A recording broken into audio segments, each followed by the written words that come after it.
the spirit of 1.8 million West Virginians wills you to victory. Other places have pro teams, but in this state, the Mountaineers are a way of life. When I competed and wore that number, I competed for the state and for the people, not just for the university. Now, let's roll out the carpet and bring on the Mountaineers. Pittsnuggles three. Yes! Alexander. Robinson comes going. It's a dunk right in his face. Send it in, Joe. Butler into the lane, into traffic. It goes again. West Virginia has won its first Big East championship. So long, Big Blue. Hello, Golden Blue. The West Virginia Mountaineers are going to the Final Four.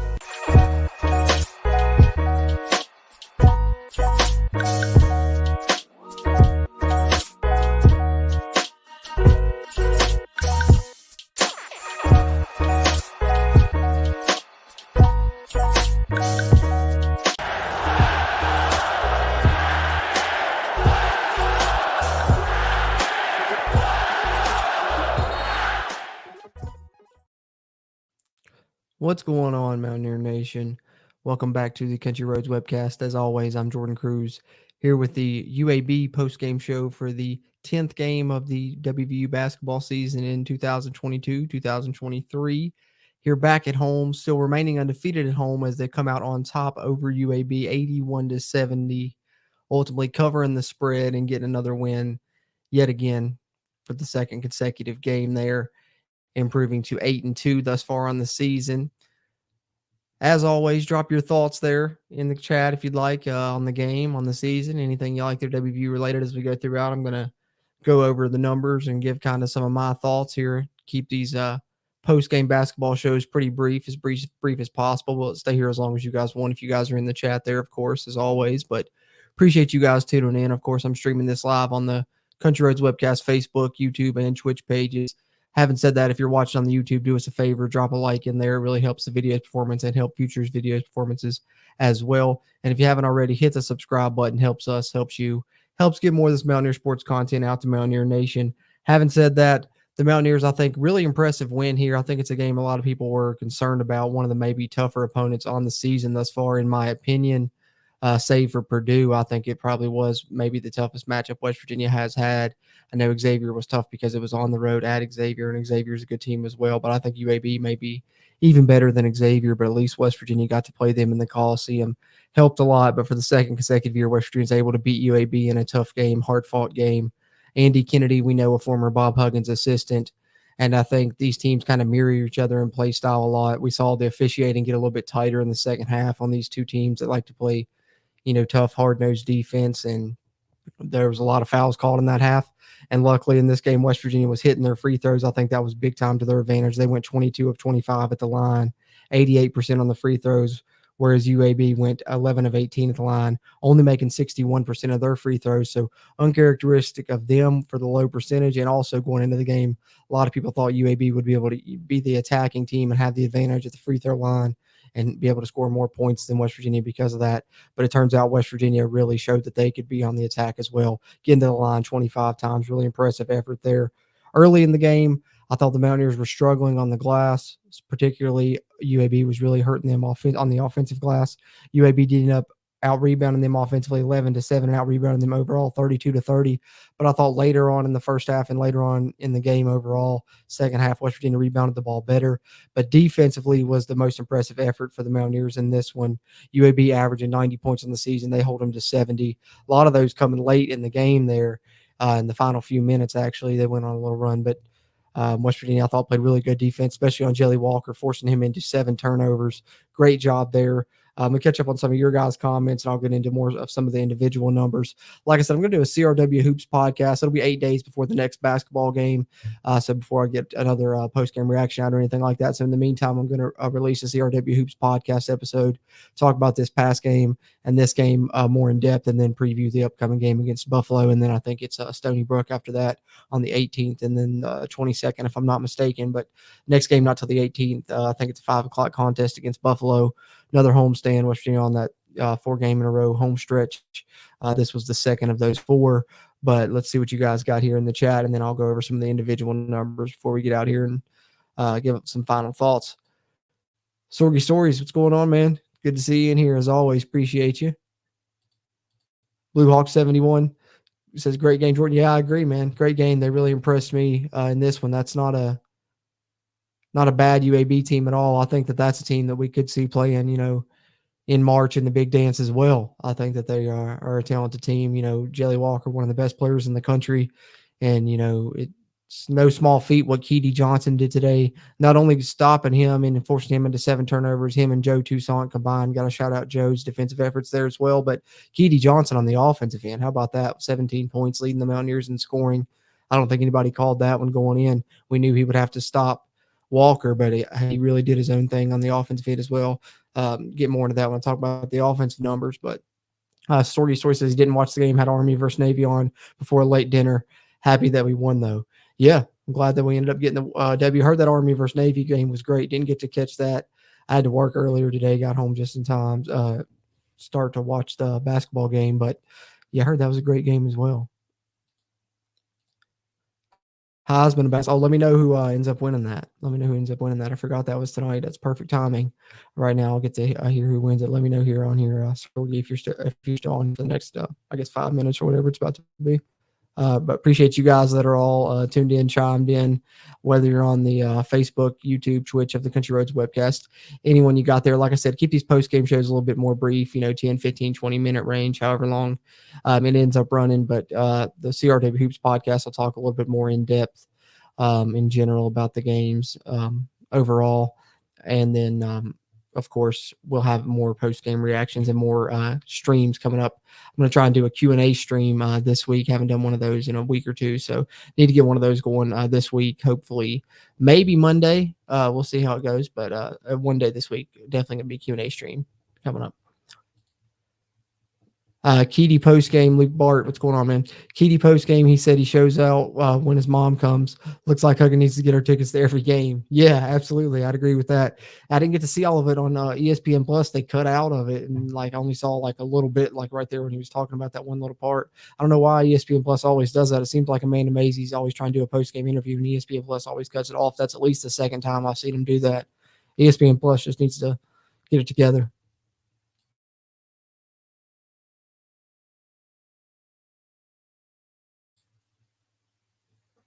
All right, look at some of the individual numbers here. You guys will always, of course, go ahead, continue to drop your thoughts there on the game, on the stats, the season, anything overall, anything WVU related for that matter you want to talk about in the chat there. Questions, comments, concerns.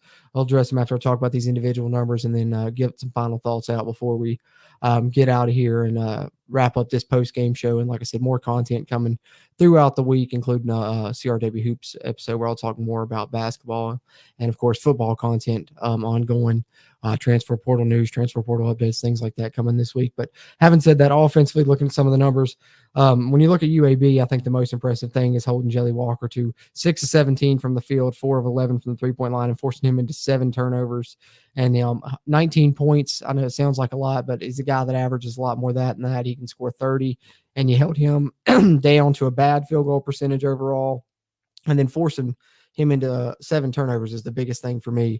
I think Keedy Johnson and Joe Toussaint are 2 of the better on-ball defenders as far as guards are concerned across the nation. And I think that's going to come big, not only through conference play, but if West Virginia does get into the tournament, which I ultimately think they will, guard play is really important in the tournament. And I think Keedy Johnson and Joe Toussaint have both shown to be really good in that regard. And, speaking of the two, both of them had good games offensively as well. Toussaint didn't shoot the ball as well, 0 for 3 from the three-point line, but he did end up with 14 points still on the night and was really doing some good things driving to the basket. And I think his ball handling is still proven to be, one of the best we've seen at WVU in a while as far as attacking the rim. We haven't seen someone do that. I can't think of since maybe Jawan Staten, the way that he does, Toussaint does. And I love the spark that he brings off the bench for the Mountaineers offensively and defensively.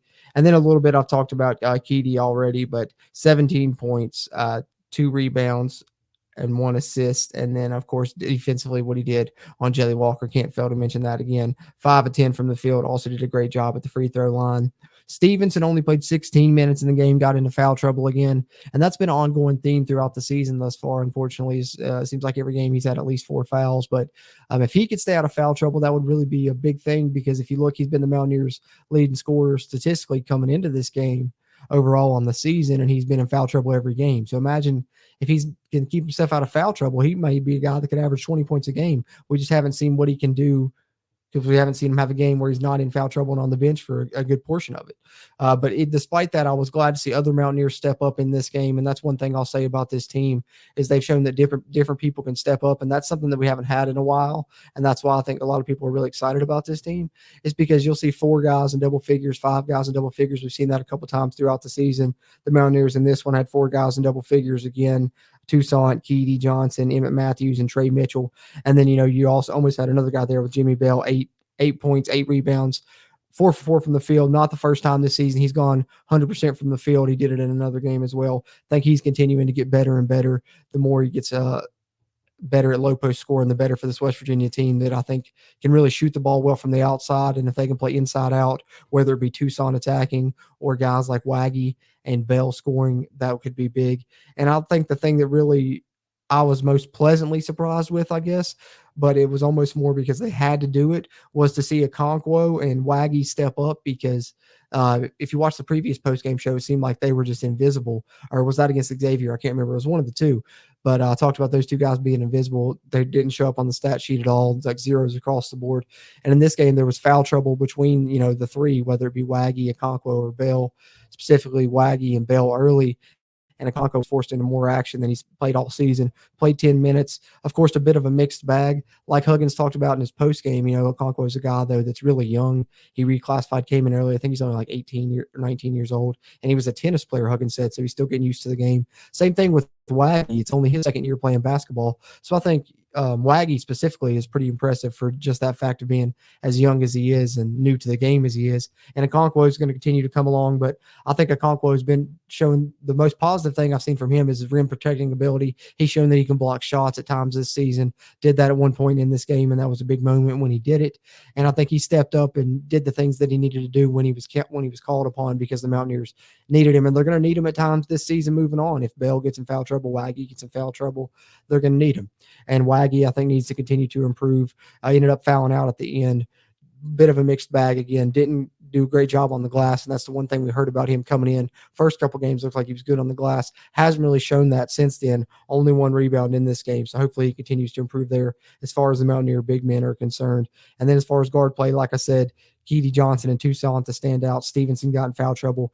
But how about Emmett Matthews, just coming back to West Virginia? And I've said it all season. He's the glue guy for this team, in my opinion, kind of the heart of the squad. And in this game, he really showcased his improved shooting that we've talked about at times. 4 or 5 from the 3-point line. Even hit a heat check 3 at one point. Finished off with 16 points and 9 rebounds.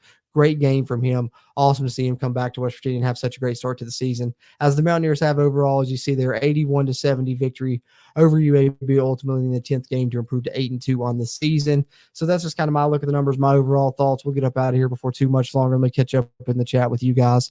Sorky says the winner is Caleb Williams. Okay. Oh, wow. I like it. I like it a lot. Not a bad pick. I guess it worked out for him then overall, going to USC, making the decision to go from Oklahoma to USC. I know he caught a lot of flack from Oklahoma fans, but I mean, he ends up winning the Heisman. Can't really say nothing to him too much about it now. Caleb got the speech written on his phone. Well, hey, that's kind of fitting for this generation, right?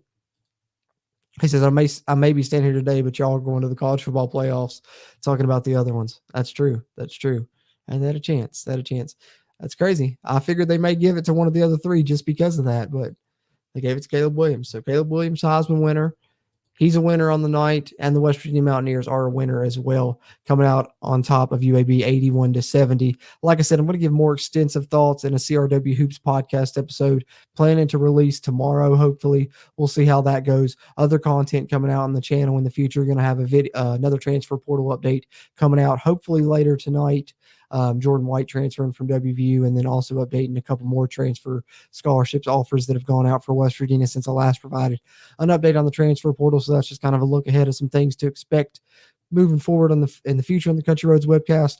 Like I said, CRW Hoops podcast episode. Also going to do a football podcast episode, season prediction results, and final season stat overview for West Virginia's football season in 2022. As far as the 2022-2023 WVU basketball season, things are looking bright. Looks like it could be a bright future ahead. Couple more games, and then we get into conference play where we'll really find out a lot about the team. But right now, glad to see us get a big win over UAB. That's going to be important coming seeding time for the tournament. I think could have had one over Xavier, didn't get that one, but at least got this one against UAB. Remain undefeated at home. Hopefully they can keep that streak going for a while.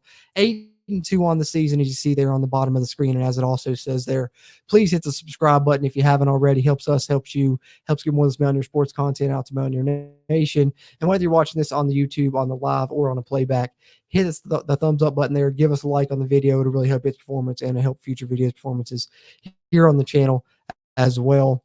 Eric Cruz says, let's go Mountaineers. Indeed. Let's go Mountaineers. Sorgy, have a good night, brother. Luke, everybody else, Blue Hawk 71, everybody else that tuned in and chimed in. Appreciate you guys always that are always doing so. Show you guys the final score there one more time. 81-70. Mountaineers 8-2 on the season. Another post-game show coming up in 8 days following the game against Buffalo. That's when the next Mountaineer basketball game is on the 18th. CRW Hoops podcast episode releasing before then. That we'll be previewing that game and potentially the one after that as well. But having said that, plenty of Mountaineer sports content coming here on the Country Roads webcast. So be sure and subscribe if you haven't already. Having said that, as always, I'm Jordan Cruz. And until next time, let's go Mountaineers.